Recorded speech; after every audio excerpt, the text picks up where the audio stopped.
Let's talk about reducing your income tax on your paycheck and why you should bring that up during your job negotiations. So if you're like most people who have an Rrsp, you're contributing your after-tax hard-earned dollars to your Rrsp account, and then after tax season, getting a really big tax refund, which you might then reinvest in your Rrsp.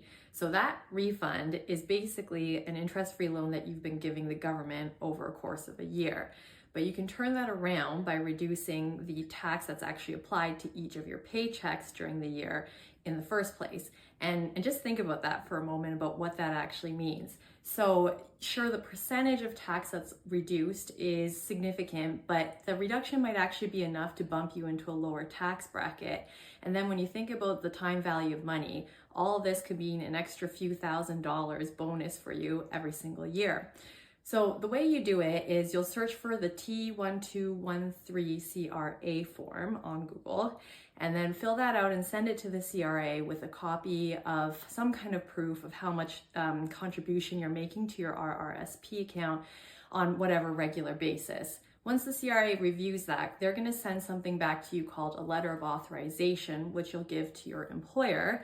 And that includes the formula for your new tax or income tax formula that'll be applied to your paychecks.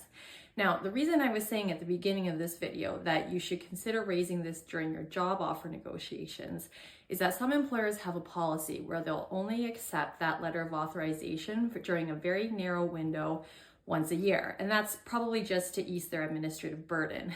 But the problem is, depending on when you start your new job, that can mean you're waiting a whole extra year to take advantage of the tax deductions, which, like I said a few seconds ago, could turn out to be a loss of a few $1,000s for you.